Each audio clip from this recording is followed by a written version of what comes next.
I stood beneath a sparkling crystal chandelier while 300 guests watched me smile beside my husband. Then, without warning, my sister grabbed the microphone from the DJ and announced that she was carrying my husband's baby.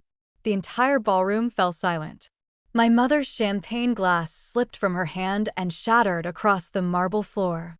My father had to grip the edge of the table to keep himself steady.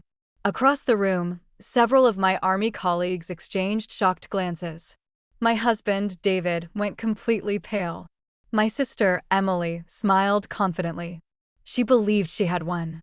She believed she was about to humiliate me in front of everyone who mattered to me. What she didn't realize was that I had spent 4 months getting ready for that exact moment. What she didn't know was that the private investigator seated near the back of the room had already uncovered every single lie she had told. And what she definitely didn't know was that the baby she was proudly talking about would end up destroying the fantasy she had spent years building. I smiled, rose from my chair, and calmly extended my hand toward the microphone. "Perfect timing," I said. The look on Emily's face changed immediately. For the first time in her life, she understood something important. She was no longer the one controlling the story. My name is Sarah Mitchell. At 38 years old, I was a colonel in the United States Army. Most people assume that spending 20 years in uniform teaches you how to handle difficult situations. They're correct. What nobody tells you is that military training can't prepare you for betrayal from the people closest to you.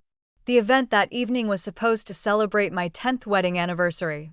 David and I had reserved the grand ballroom at the Chesapeake Bay Resort in Maryland. Every table was decorated with white roses. Soft jazz music played quietly through hidden speakers. Floor-to-ceiling windows overlooked the water, where the final golden rays of sunset shimmered across the bay. It was supposed to be a perfect night.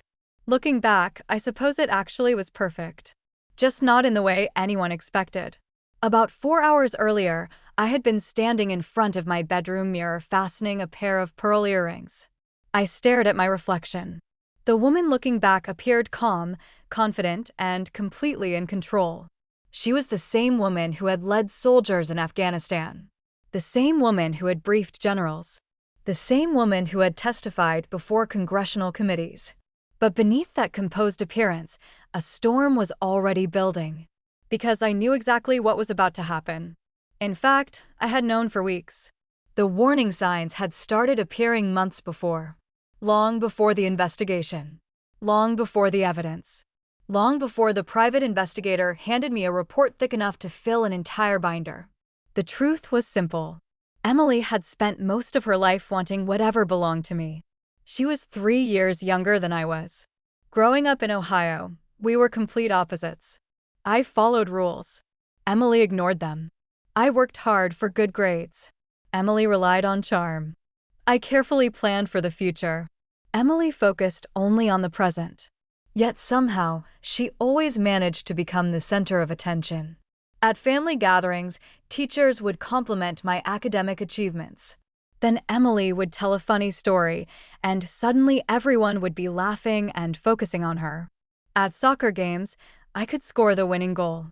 Yet 10 minutes later, people would still be discussing some dramatic thing Emily had done in the parking lot. For years, I told myself it didn't bother me. Maybe it truly didn't. At least in the beginning. Because despite all our differences, I loved my sister. I defended her. I protected her. I covered for her mistakes. When she got suspended from high school, I helped her complete her assignments. When she dropped out of college, I helped rewrite her resume. When she couldn't afford rent, I quietly transferred money into her account more times than I can count. My parents never intentionally favored one child over the other. At least, I don't believe they did. But somehow Emily always seemed to receive endless second chances. Sarah is responsible. Sarah can handle it. Sarah is strong. I heard those words throughout my entire life. Eventually, people stop asking how strong people are actually feeling. They simply assume strong people don't need help. At 18, I left home to attend West Point. Emily stayed behind. During the next 2 decades, my military career took me around the world. Germany, South Korea, Afghanistan, Washington. The army gave me purpose. It gave me structure. It gave me meaning. Most importantly, it taught me a lesson that would later save me. Patterns matter. Small details matter. People reveal who they are through their actions long before they reveal themselves through words. Years later, that lesson became invaluable. I met David 12 years before our anniversary celebration. He was an aerospace engineer working with a defense contractor near Washington. We first met at a charity fundraiser supporting wounded veterans. He was intelligent without being arrogant, kind without being weak, confident without demanding attention. For the first time in my life, I felt truly understood. We got married 2 years later. Like every marriage, ours wasn't perfect. No marriage is. But it was good, stable, comfortable, trustworthy. At least, that's what I believed. Emily seemed to like David from the moment they met. At the time, I took it as a positive sign. She laughed at his jokes. She sent him funny memes. She regularly included him in conversations. David appeared comfortable around her. Why wouldn't he be? She was my sister. For years, nothing seemed unusual. Then things slowly began to change. The changes were subtle, the kind most people overlook. 3 years ago, Emily moved to Maryland after another failed relationship. I helped her find an apartment. I helped her find work. I helped her get settled. The same pattern repeated itself once again. At first, she visited occasionally, then weekly. Eventually, she was stopping by several times each week. David never complained. In fact, he seemed to enjoy having her around. Again, nothing appeared suspicious. Not at first. Then the inconsistencies began. Small things. David somehow knew details about Emily's schedule that I had never been told. Emily would mention conversations that I didn't remember hearing. There were inside jokes, shared stories, private smiles, tiny moments that seemed harmless by themselves. But when combined together, they painted a different picture. One evening, about 6 months before the anniversary celebration, I came home unexpectedly early after a meeting at the Pentagon. David was standing near the kitchen island. Emily sat on a bar stool laughing. The moment I walked in, the conversation ended instantly. Not paused. Ended. The kind of silence that happens when people don't want someone hearing the next sentence. For a few seconds, nobody spoke. Then David smiled. "You're home early." It sounded completely normal. But something about the atmosphere in that room stayed with me. That night, I lay awake staring at the ceiling. I kept trying to convince myself I was imagining things. I told myself paranoia had no place in a healthy marriage. I told myself my sister would never betray me. The problem was that my instincts rarely failed me. And the army had taught me never to ignore warning signs.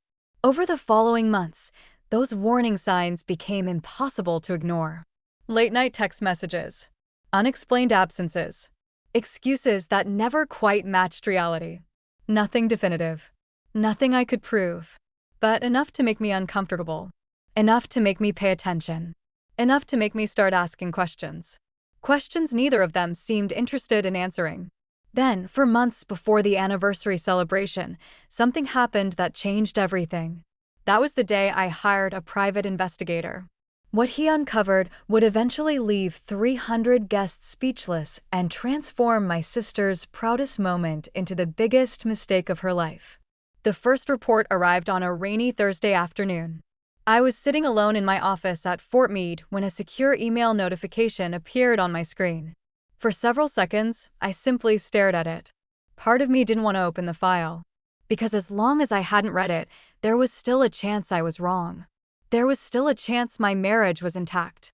There was still a chance my sister hadn't spent years pretending to love me while secretly tearing my life apart. Finally, I clicked. The report opened. 23 pages. Photographs, dates, locations, observations. The first pages seemed innocent enough. David and Emily meeting for coffee. David and Emily having lunch. David and Emily shopping together. Nothing romantic. Nothing illegal. Nothing conclusive. But as I continued reading, a clear pattern emerged. The investigator had highlighted it in yellow. Meetings taking place whenever I was out of town. Private dinners neither of them had mentioned. Repeated visits to the same hotel outside Annapolis. My stomach tightened. Then I reached the final page. There was a photograph. David's vehicle was parked behind the Harbor View Inn at 10:43 p.m. Emily's vehicle was parked directly beside it. Neither vehicle left until after 3 a.m. I closed the file and sat completely still. Outside my office window, rain streaked across the glass. I wanted to cry. Not because of what they had done, but because I still desperately hoped it wasn't true. I wanted an explanation. A misunderstanding. A coincidence. Anything. But military service teaches a difficult lesson. Facts don't care about hope. Evidence doesn't care about emotions. The second report arrived 6 days later, and this one erased every remaining doubt. The investigator had obtained photographs. Clear photographs. Painfully clear photographs. Photographs showing David kissing Emily outside a restaurant. The photographs showed everything. David holding Emily's hand. David walking into a hotel room with Emily. David leaving that same room the next morning. I stared at those images until my vision blurred. Finally, I closed the folder, placed it inside my desk drawer, locked it, and drove home. The trip took almost an hour. I don't remember a single mile of it. When I stepped through the front door, David was in the kitchen preparing dinner. The smell of garlic and rosemary filled the house. Our golden retriever, Liberty, rushed over to greet me. Everything looked normal, comfortable, safe. David smiled. Long day. I looked at him. The man I had trusted for more than a decade. The man who had slept beside me for 10 years. The man who had spent the previous night in a hotel room with my sister. Yeah, I replied quietly. Long day. He walked over and kissed my forehead. I almost pulled away. Not because I was angry. Because in that moment, I realized I no longer knew who he really was. That night, after David fell asleep, I sat alone on the back patio. The cool Maryland air brushed against my skin. Liberty lay quietly beside my chair. Beyond our property, moonlight shimmered across the water. I thought about Emily. Not the woman she had become. The little girl she used to be. The girl who climbed into my bed during thunderstorms. The girl who cried when neighborhood kids picked on her. The girl I had defended more times than I could remember. How had we ended up here? The answer arrived sooner than I expected. The third investigative report revealed something even worse than the affair. It revealed the reason behind it. Jealousy. Obsession. Years of resentment. The investigator had spoken with former coworkers, friends, and acquaintances. At first, the comments seemed harmless. Then a clear pattern appeared. One former coworker reported hearing Emily say, "Sarah gets everything handed to her." Another remembered Emily saying, "Everyone thinks she's perfect." Then I reached a statement that stopped me cold. A woman recalled Emily drinking at a birthday party and saying, "Honestly, I should have had her life." Not wanted. Should have had. That difference mattered. Because this had never truly been about David. It had never been about David. The affair was only the symptom. What Emily really wanted was my life. My career. My marriage. My reputation. My stability. Everything she believed had unfairly been given to me. For years, she had compared her life to mine. And instead of building her own happiness, she decided to take mine away. That realization hurt even more than the affair. Because it transformed betrayal into something deeper. Something older. Something that had probably existed for decades. The investigators' next findings confirmed it. Over the years, Emily had repeatedly told people that my success came easily. She claimed military promotions were political. She said I was lucky. She insisted everything always worked out in my favor. I actually laughed when I read those comments. Not because they were funny. Because they were ridiculous. Easy. Lucky. I remembered sleeping in desert tents. Missing birthdays. Missing holidays. Missing funerals. I remembered 20-hour shifts. Combat zones. Friends who never made it home. Nothing about my life had been easy. I had earned every piece of it. Yet somehow Emily had convinced herself otherwise. Believing she was a victim was easier than accepting responsibility. About 3 weeks later, I received the biggest report yet. 312 pages. Photographs. financial records, phone logs, witness interviews, hotel receipts, screenshots of text messages. Everything. The affair had lasted nearly 11 months. 11 months. Almost an entire year. Long enough to tell thousands of lies. Long enough to stop. Long enough to make a different choice. Neither of them did. That evening, after leaving the investigator's office, I sat alone in my car. The thick binder rested on the passenger seat. Heavy. Permanent. Impossible to deny. I cried harder than I had in years. Not dramatically. Not loudly. Just silent tears running down my face. Because grief doesn't always explode. Sometimes it arrives quietly. Sometimes it simply sits beside you. I thought about divorce. Confrontation. Walking away immediately. Instead, I called the investigator. "There's something else," he said. His voice sounded hesitant. "What is it?" I asked. There was a brief pause. "Based on information we've gathered, I believe your sister is planning something public." My stomach tightened. "What do you mean?" Another pause. "We intercepted information suggesting she intends to expose the affair during your anniversary celebration." Silence. The words settled heavily. Public. 300 guests. Humiliation. Maximum damage. The investigator continued. "From everything I've learned, she wants everyone to know." I closed my eyes. For several seconds, I said nothing. Then something unexpected happened. The sadness faded. Not completely, but enough. And in its place came clarity. The same clarity that had guided me through difficult military decisions. The same clarity that appears when emotions stop interfering with judgment. Emily wanted a stage. She wanted an audience. She wanted a moment where I looked broken, weak, defeated. For the first time in months, I smiled. Because she had just made a serious mistake. A very serious mistake. If Emily wanted a public performance, I would give her one. I wouldn't cancel the celebration. I wouldn't confront her. I wouldn't warn David. I would let both of them continue believing they were in control. Meanwhile, I would prepare. Every document. Every witness. Every photograph. Every fact. The investigator agreed to attend the anniversary celebration quietly. Unnoticed. Ready if needed. Then, 3 days before the event, he delivered the final binder. I carried it into my office and placed it on my desk. More than 300 pages. Enough evidence to destroy every lie they had built together. As I stared at the stack of documents, I realized something important. I wasn't afraid anymore. I wasn't worried about what would happen. I was simply waiting for it to begin. And soon, my sister would walk directly into the trap she had spent months creating for herself. 3 days before the anniversary party, I sat alone in my home office reading every page of the investigator's final report. The binder looked ordinary. Black leather. Metal rings. A simple label on the front. Nothing about it suggested that it contained enough evidence to destroy 2 relationships and permanently change an entire family.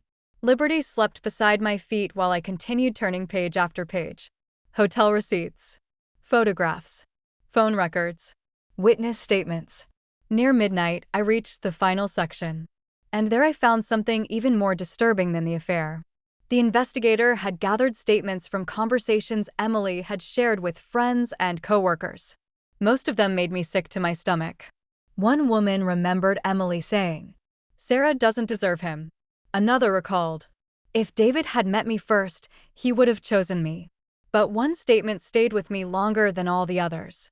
A former coworker quoted Emily as saying, "I've spent my entire life watching Sarah get everything.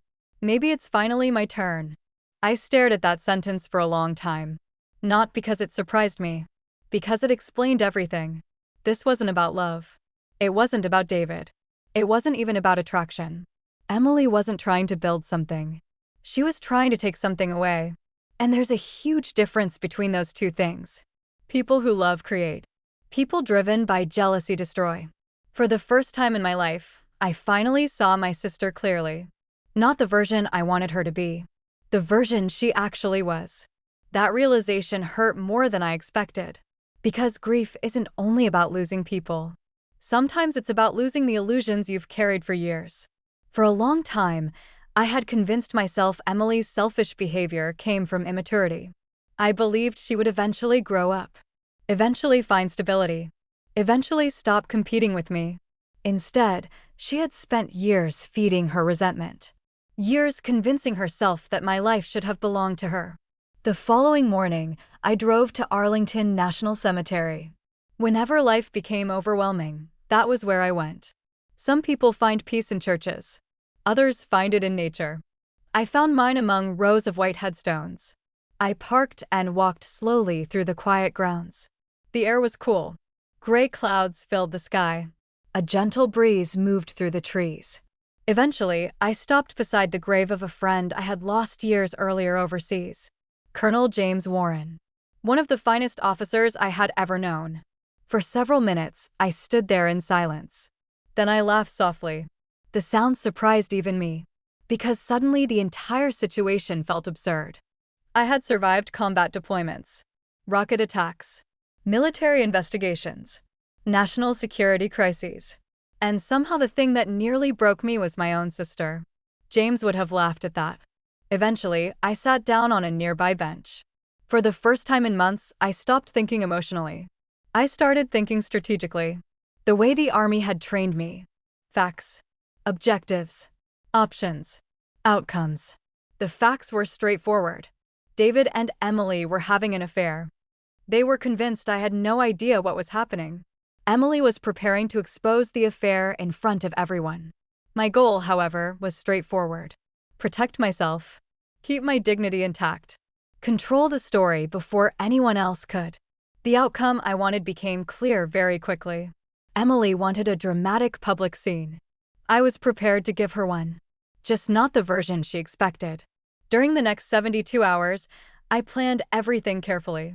I met twice with the private investigator. His name was Michael Reyes, a former law enforcement officer. Quiet, professional, extremely detail-oriented. The kind of person who noticed things everyone else overlooked. Together, we reviewed every possibility, every potential reaction, every possible outcome. What if she changes her mind? Michael asked during one meeting. She won't, I replied. You sound very sure. I am. He studied me for a moment. Because you know her? I nodded. Because she's been preparing for this her entire life. Slowly, he nodded in understanding. I think he finally saw what I had already realized. The affair wasn't spontaneous. The public announcement wasn't spontaneous either. Everything Emily did revolved around one thing: attention. And people who crave attention rarely walk away from a spotlight. The day before the anniversary celebration, another unexpected development surfaced. Michael called shortly after lunch. I think you need to see this. The seriousness in his voice immediately caught my attention. An hour later, we met inside a private conference room. Michael placed a folder on the table. Inside were several newly obtained photographs. I examined the first one, then the second, then the third. For the first time in months, I was genuinely surprised. Emily wasn't only involved with David. She was also seeing another man. At the same time, the timelines overlapped significantly. According to Michael, the second relationship had been ongoing for nearly 6 months. I leaned back in my chair. For a few moments, neither of us spoke. Finally, Michael broke the silence. There's more. He slid another document across the table. Laboratory paperwork. Medical records. Dates. Reports. I read everything carefully, then looked up. You're certain? As certain as I can be. I slowly exhaled. The irony was almost unbelievable. The woman planning to publicly humiliate me with a pregnancy announcement had no idea that the pregnancy itself would eventually expose her biggest lie. For the first time since this entire nightmare began, I felt something close to confidence. Not revenge. Not satisfaction. Confidence. Because facts are stronger than lies. And now I had every fact I needed. The next morning finally arrived. The day of the anniversary celebration. David kissed me goodbye before leaving to coordinate with vendors at the venue. I stood by the door and watched him leave. 10 years. We had spent 10 years together. And now those 10 years had been reduced to deception, hotel rooms, and secrets. Strangely, I wasn't angry anymore. That emotion had burned away weeks earlier. What remained was disappointment. The deep kind. The kind that settles quietly inside you. That afternoon, I got ready carefully. I chose a navy evening gown. Simple pearl earrings. Minimal makeup. Professional. Elegant. Controlled. Exactly how I wanted to feel. Just as I was finishing, my phone buzzed. A text message from Emily. Can't wait for tonight. It's going to be unforgettable. I stared at the screen, then smiled. She was absolutely right. It was going to be unforgettable, just not for the reasons she imagined. By 6 o'clock, guests began arriving at the Chesapeake Bay Resort. Military officers, neighbors, friends, family members, former colleagues. Nearly 300 people filled the ballroom. The atmosphere felt festive and bright. Laughter echoed beneath crystal chandeliers. Champagne flowed freely. A jazz trio played near the stage. Everywhere I looked, people were smiling. Nobody knew an explosion was only hours away. At 7:30, I noticed Michael Reyes enter through a side entrance. Dark suit. Quiet demeanor. Completely forgettable. Exactly as planned. He took a seat near the back of the ballroom. Our eyes met briefly. He gave the slightest nod. Everything was ready. Every photograph. Every document. Every witness statement. Every piece of evidence. The trap had already been set. Now all that remained was for Emily to step into it. And less than an hour later, she would stand in front of 300 guests, take a microphone, and unknowingly destroy her own future. For several seconds after Emily made her announcement, nobody moved. Nobody spoke. Nobody even seemed to breathe. The ballroom appeared frozen. All 300 guests stared back and forth between my sister and my husband as though they were witnessing a disaster unfold in slow motion. Emily stood in the middle of the dance floor. Both hands tightly gripped the microphone. A victorious smile stretched across her face. She looked exactly like someone who believed she had finally won. My mother's eyes instantly filled with tears. My father looked physically unwell. Several of my military colleagues exchanged uncomfortable glances. David jumped to his feet so suddenly that his chair crashed backward onto the floor. The loud sound echoed throughout the ballroom. "That's a lie." His voice cracked. His face had become nearly white. "Sarah, she's lying." "I swear to God." Emily laughed. Actually laughed. "Really?" she asked, tilting her head. "Do you want me to tell everyone about the harbor view-in?" David's face immediately fell. Then she continued. "Or maybe we should talk about the conference in Richmond." Whispers spread throughout the room. Guests began murmuring among themselves. Many turned toward me, waiting, expecting tears, expecting anger, expecting a breakdown. Instead, I calmly stood. I smoothed the front of my navy dress, adjusted the microphone, and smiled. "Thank you, Emily." The room immediately fell silent again. Confusion crossed her face. "What?" "Thank you." I slowly looked around the ballroom. "Because if you're sharing the truth tonight, I think it's only fair that I share mine as well." For the first time that evening, uncertainty appeared in her eyes. David stared at me, completely stunned. I continued. "The interesting thing is..." I paused. I already knew. The silence became absolute. Emily blinked once, then twice, then laughed nervously. "No, you didn't." "Actually, I did." I turned toward the back of the ballroom. "Michael." Every head immediately followed my gaze. A man in a dark suit slowly stood from a table near the rear wall. Most guests didn't recognize him. My parents didn't. David didn't. And judging by Emily's expression, neither did she. Michael Reyes calmly walked toward the stage. His footsteps echoed softly across the polished floor. Emily's confidence visibly weakened. "Who is that?" I smiled. "My private investigator." The reaction was immediate. Gasps filled the room. David lost what little color remained in his face. Emily looked like she had just been punched in the stomach. Michael joined me beside the stage and calmly placed a thick black binder on the podium. The same binder I had studied for weeks. The same binder containing 4 months of evidence. Michael opened it and looked directly at Emily. "Good evening." Nobody laughed. Nobody responded. The ballroom remained silent. One by one, Michael began displaying photographs. Large printed photographs. Hotel entrances. Restaurant parking lots. David and Emily holding hands. David and Emily kissing. David and Emily entering hotel rooms together. Behind us, each image appeared on the giant projector screen. The crowd reacted with audible shock. Some guests covered their mouths. Others shook their heads in disbelief. A few simply stared at the screen, unable to process what they were seeing. My mother began crying openly. My father sat motionless, like a statue. David buried his face in his hands. Emily looked close to collapsing.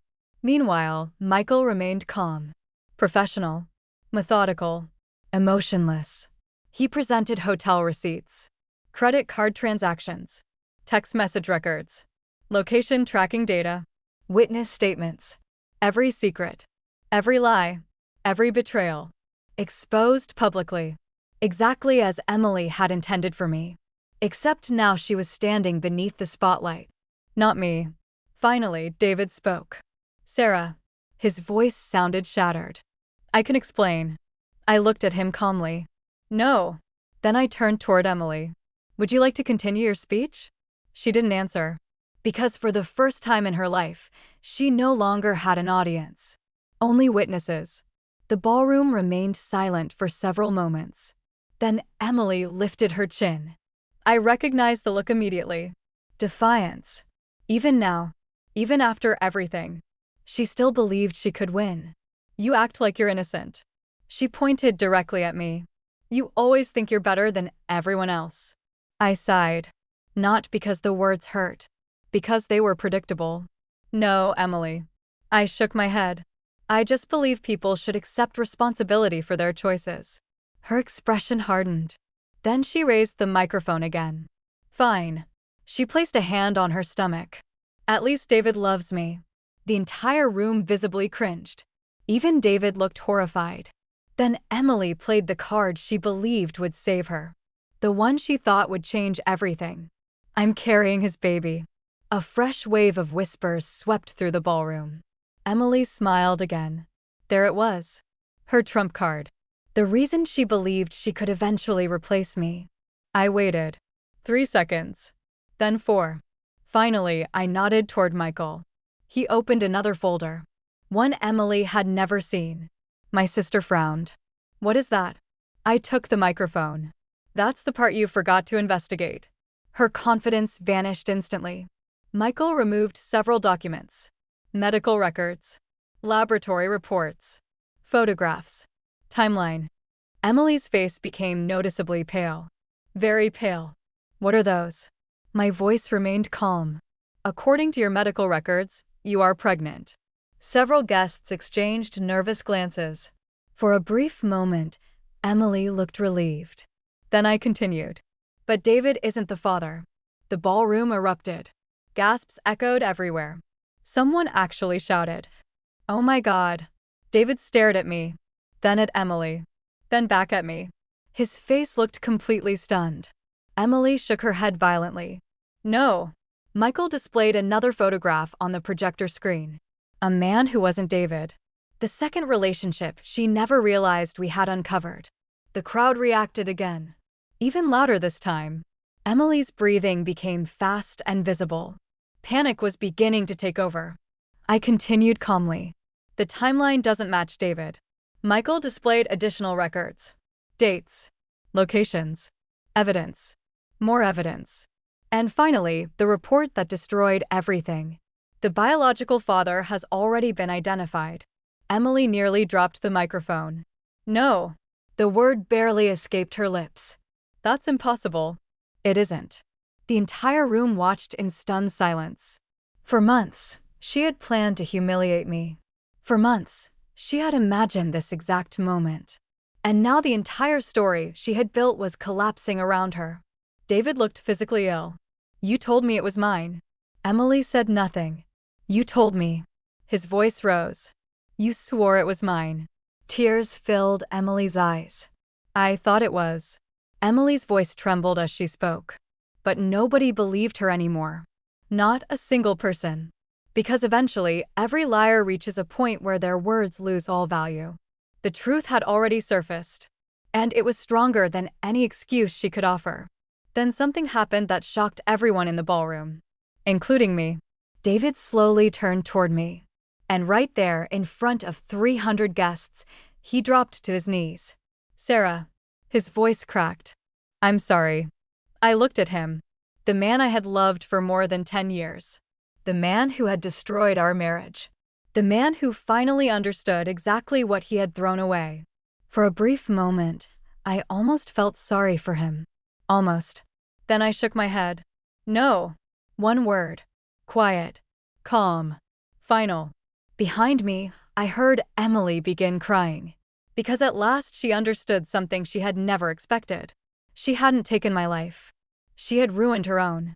The ballroom remained silent long after David dropped to his knees. Not because anyone thought I would forgive him. Because everyone understood what my answer meant. No. One simple word. And with that single word, 10 years of marriage came to an end. David slowly lowered his head. For the first time since I had known him, he looked completely defeated. Not embarrassed. Not exposed. Defeated. Emily sat in a chair near the stage. Mascara streaked down her cheeks. The confidence that had fueled her dramatic announcement had completely vanished. The woman who had entered the ballroom believing she was about to steal my life now looked like someone watching her own fall apart. Finally, my father stood. For several seconds, he simply stared at both of his daughters. Then his eyes settled on Emily. The disappointment on his face was unlike anything I had ever seen. Growing up, Emily had always found a way out of trouble. She could talk, charm, explain, excuse. Not this time. Not anymore. Emily. His voice was quiet. She looked up hopefully, as if she still expected someone to rescue her. Nobody did. Slowly, my father shook his head. "I don't even recognize you." Those words hit her harder than anything I had said all evening. Her face crumpled instantly, because she knew he was right. My mother sat beside her, openly crying. Not only because of the affair, not only because of the lies, but because deep down, both of my parents were beginning to understand something painful. They had helped create this situation. Years of excuses. Years of second chances. Years of treating Emily's selfish behavior as something harmless. Years of assuming I didn't need the same protection because I was strong. The truth is, strength can become its own burden. People begin expecting it, depending on it, taking it for granted. My father turned toward me. For a moment, neither of us spoke. Then he quietly said something I had waited my entire life to hear. "We should have done better." My throat tightened. Not because those words fixed everything. They didn't. Some damage can never be undone. But acknowledgement matters. Truth matters. And for the first time, my parents were finally seeing reality instead of defending excuses. The celebration ended not long afterward. Many guests stayed behind to offer support. Several of my army colleagues hugged me. Others simply shook my hand. There were no dramatic speeches. No grand promises. Just respect. The kind that reveals itself during difficult moments. As the ballroom slowly emptied, Michael Reyes packed away the investigation files. Before leaving, he walked over to me. "You okay?" I looked around the nearly empty room. The remains of a broken marriage. The collapse of a family illusion. The beginning of an entirely new chapter. Then I nodded. "Not today." A small smile appeared on his face. "Fair answer." And with that, he left. 3 weeks later, David moved out. The divorce process moved surprisingly quickly. There wasn't much left to discuss. Trust had already died long before the legal paperwork began. By the time the final documents were signed, I felt something unexpected. Relief. Not happiness. Not victory. Relief. The exhausting uncertainty was finally over. I no longer had to wonder. I no longer had to investigate. I no longer had to pretend. The truth had already done its job. Emily's situation worsened quickly. The baby's father wanted nothing to do with her. Friends gradually distanced themselves. Coworkers avoided her. The attention she had spent her entire life chasing suddenly disappeared. And without an audience, Emily seemed completely lost. Over the next year, she moved 2 times, changed jobs 3 times, and spent most of her energy trying to repair the damage she had created herself. The irony wasn't lost on me. For years, she wanted my life. Now she struggled to manage her own. As for me, I accepted a new assignment in Virginia. The position brought greater responsibility and eventually another promotion. The work was demanding, challenging, exactly what I needed. More importantly, it gave me something valuable: distance. Distance from painful memories. Distance from betrayal. Distance from the version of myself that had spent too many years carrying everyone else's burdens. 2 years passed. Life became quieter, healthier, stronger. My relationship with my parents improved significantly.